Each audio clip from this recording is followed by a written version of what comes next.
નમસ્કાર મારા વાલા ગુજરાતી મિત્રો. જાગો જોગી જાગો ચેનલમાં આપનું સ્વાગત છે. તો આજે આપણે વાત કરીશું કે કુપાત્રની આગળ વસ્તુ ન વાવીએ. પાનબાઈનું ભજન છે. તો હવે પાનબાઈએ કુપાત્ર કોને કહ્યા છે, કુપાત્ર કોને કહેવાય? તો આપણે જોઈએ તો બહારથી તો બધા પાત્ર જ લાગે છે, કોઈ કુપાત્ર લાગતું જ નથી. તમે જુઓ બહારનો માણસ જુઓ, તમે એ સંસ્કારી, એ દિવસમાં તમે જુઓ એ હરતો હોય, ફરતો હોય, જગતના કામ કરતો હોય, નોકરી ધંધા કરતો હોય, બધાને આપણને લાગે છે કે આ સીધો જ છે, આ પાત્ર જ છે.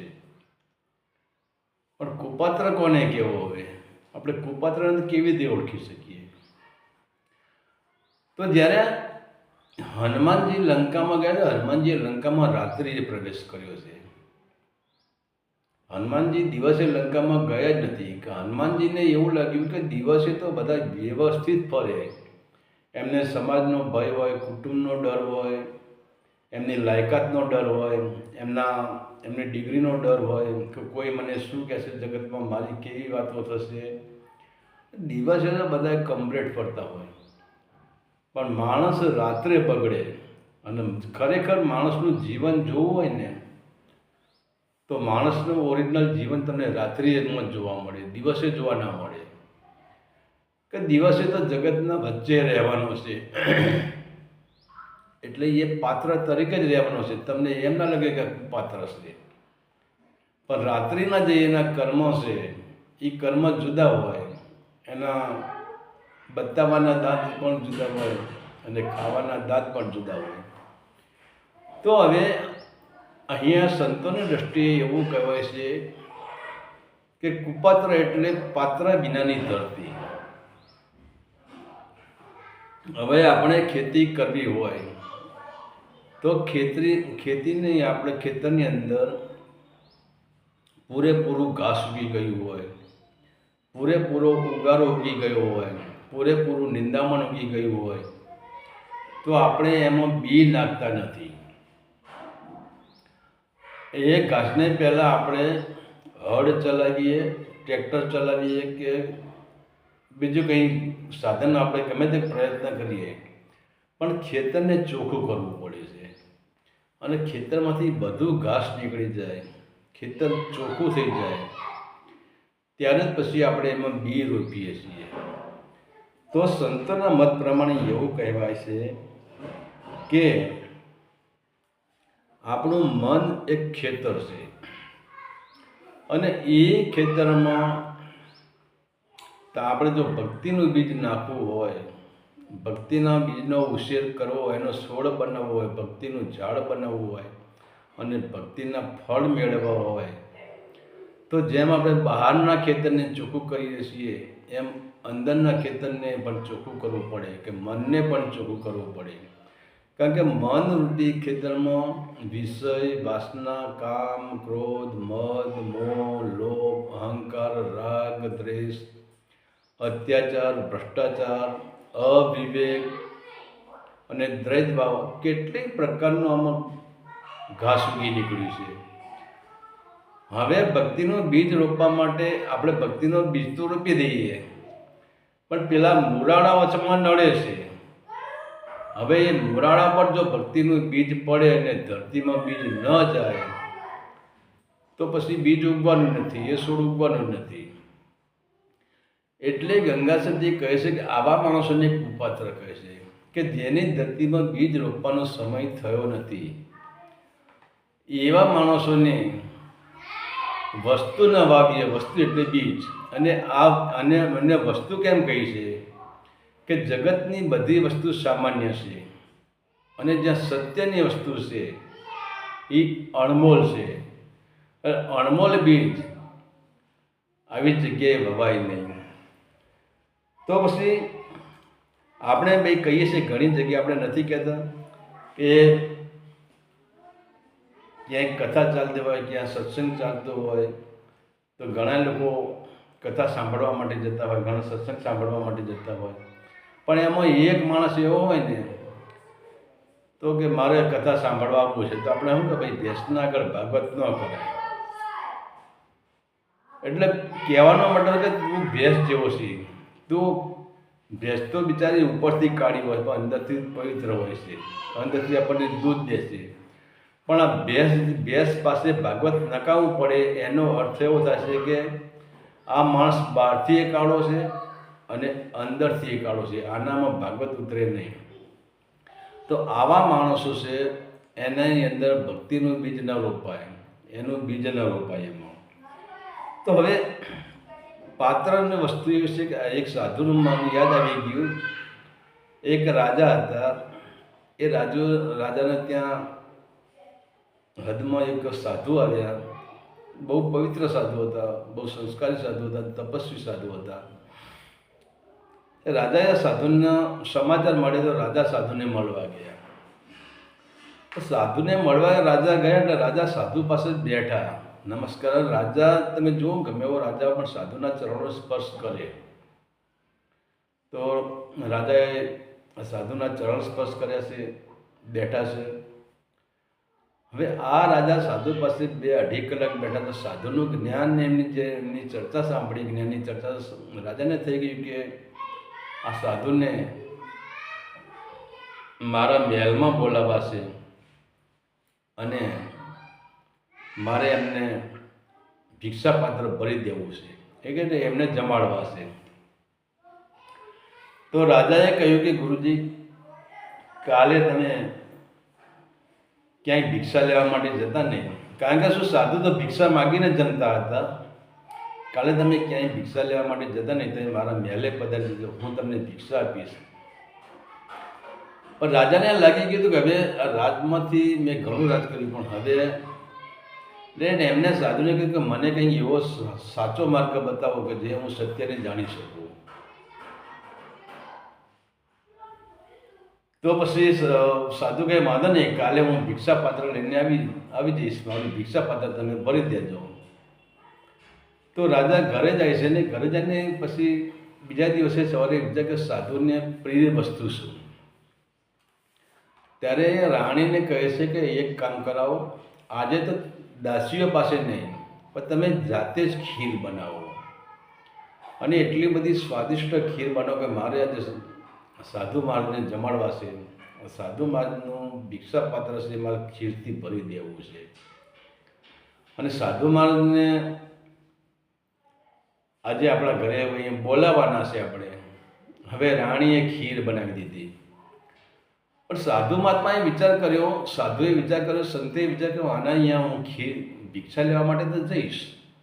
સાધુને ખબર નહીં કે મને ભિક્ષામાં આ લોકો ખીર જ પીરસવાના છે. હું જઈશ તો ખરો, પણ એને મને કહ્યું છે કે મારે સુધરવું છે. કે રાજાએ સાધુને કહ્યું કે મારે સુધરવું છે, મને સાચો માર્ગ બતાવો. તો પછી ભિક્ષાનો સમય થઈ જાય છે. ત્યારે આ સાધુ ભિક્ષા પાત્ર લઈને એ રાજ દરબારમાં જાય છે ભિક્ષા લેવા માટે. પણ સાધુ શું કરે છે, વચમાં એક તળાવ આવતું હતું. એ તળાવની અંદર થોડો કાદવ હતો, એટલે કાદવથી એ ભિક્ષાપાત્રમાં કાદવ નાખે છે ને આમ કાદવ ભિક્ષાપાત્રમાં લપેટી દે છે. પછી તો ભિક્ષાપાત્રમાં રાખીને સાધુ રાજાના ત્યાં જાય છે અને ત્યાં જઈને ભિક્ષાંદેહી કહીને ઉભા છે કે રાજા એમને નમસ્કાર કરે છે, એનું સ્વાગત કરે છે, બેસવા માટે આસન આપે છે. તો પછી રાજા રાણીને કહે છે કે ખીર તૈયાર થઈ ગઈ છે? કે હા મહારાજા, ખીર તૈયાર થઈ ગઈ છે. તો રાણી પોતે એક વાસણમાં ભરીને ખીર લાવે છે અને રાજા અને રાણી બંને સાથે જ ઊભા હોય છે. અને રાજા કહે કે ગુરુજીના ભિક્ષાપાત્રમાં ખીર નાખી દો, સાધુના ભિક્ષાપાત્રમાં ખીર નાખી દો તમે.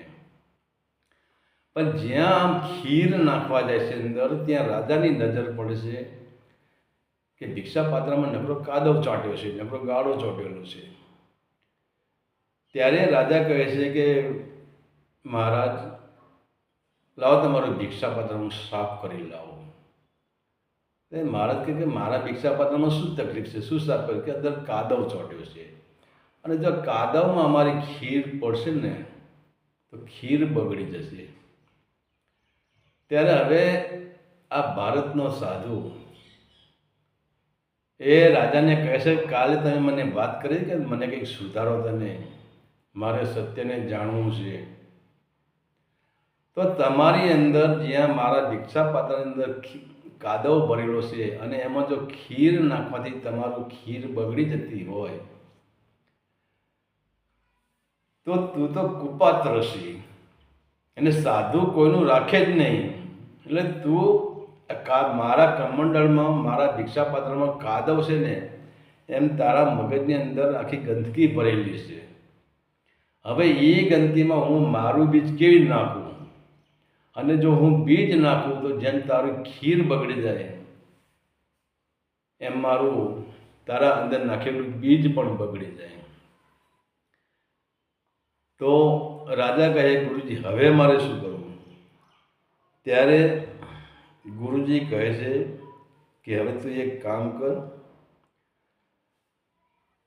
હું તને એક સાબુ આપું છું અને હું તને નામનો અને ધ્યાનનો સાબુ આપું છું.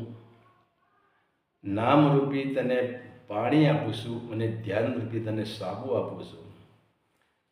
તું આ તારું અંદરનું જે ભિક્ષાપાત્ર છે એને તું ધોવાનું ચાલુ કરી દે. અને ત્યારે પછી એ સાધુ એ રાજાને નામ અને ધ્યાનનો વિધિ બતાવે છે. અને એ રાજા પછી ધીરે ધીરે નામરૂપી પાણી અને ધ્યાનરૂપી સાબુથી જ્યારે ભિક્ષાપાત્રને ધીરે ધીરે ધોવે છે. હવે બરોબર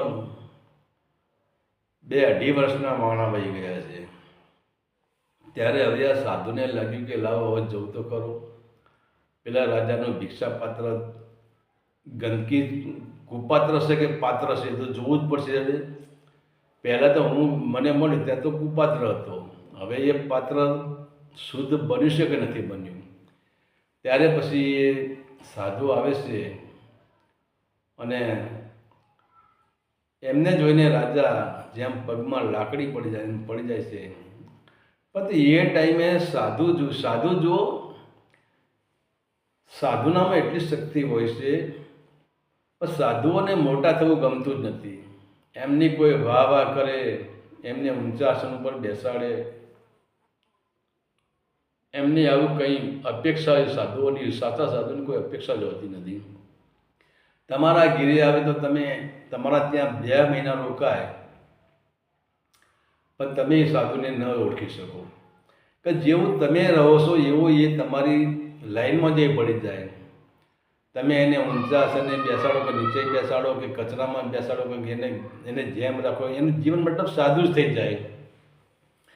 હવે સાદા જીવનવાળાને ઓળખવું બહુ મુશ્કેલ છે. અને જ્યાં સત્ય પડ્યું છે ત્યાં સાદા જીવનવાળાની પાસે જ પડ્યું છે. જેને એ પણ જે સંસારી છે એની પાસે જ પડ્યું છે. બાકી તો જે સંસાર છોડીને ભાગ્યા એમની પાસે ક્યાંય નથી. કારણ કે આજે તમે ઇતિહાસ જોઈ લો, આપણા ભારત વર્ષમાં જેટલા પણ સાધુ થઈ ગયા, જેટલા સંતો થઈ ગયા, એ બધા સંસારી જ બની ગયા છે. કોઈ સંસાર છોડીને ભાગ્યા પછી કોઈ સંત બન્યું નથી.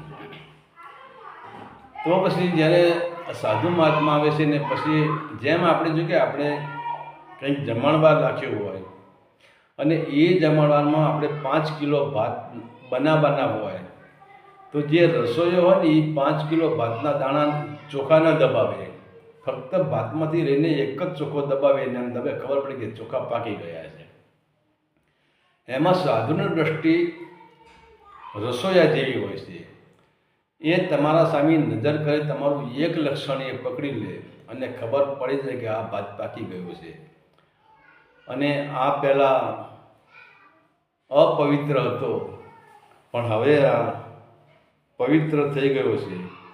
પહેલાં કુપાત્ર હતો, હવે પાત્ર થઈ ગયો છે.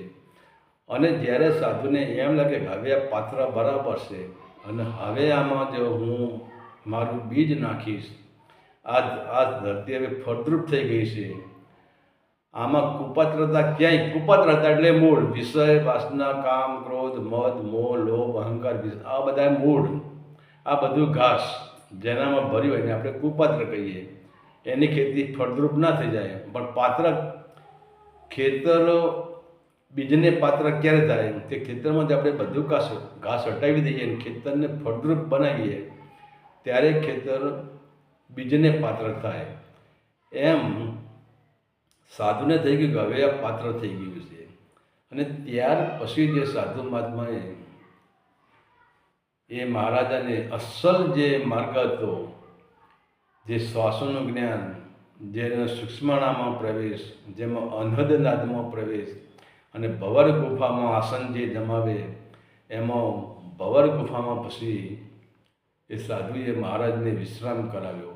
પણ ક્યારે એ કુપાત્રમાંથી પાત્ર થયો ત્યારે, તો કુપાત્ર મતલબ અંદર જે ભરશે, બહારથી કુપાત્ર નહીં, અંદરથી કુપાત્ર ગણવાનું છે. આપણે અંદર આપણા આગળ મેં કહ્યું કે આપણા ખેતરની અંદર બીજ રોપે એવી જગ્યા જ ન હોય. એ ખેતર કપાતર ખેતર, આપણે દેશી ભાષામાં કહેવાય ખેતર કપાતર છે. આમાં કંઈ પાકતું નથી. પણ પાકે છે ખરું, પણ ના પાકવાનું કારણ શું? કે આપણે એ ખેતરમાં ખેડ કરતા નથી. આપણે એ ખેતરમાં જે ઘાસ ઉગ્યું છે એના મૂળ કાઢી નાખતા નથી. અને એ બધા ઘાસના જે નકામો ઘાસ છે, જે કચરો ઘાસ છે, એના મૂળ કાઢી નાખીએ તો એ ખેતર જે કુપાત્ર ખેતર હોય એ ખેતર પાત્ર થઈ જાય છે. અને એ પાત્ર ખેતરમાં પછી તમે બીજ રોપણ કરો, તે બીજમાંથી તમને મળ મળે છે, ઉત્પાદન એ મળે છે, એના ફળે પણ લાગે છે. તો આ ગંગા શક્તિ કુપાત્ર આને જ કહે છે. હરિ ઓમ તત્સત. આદેશના પ્રણામ.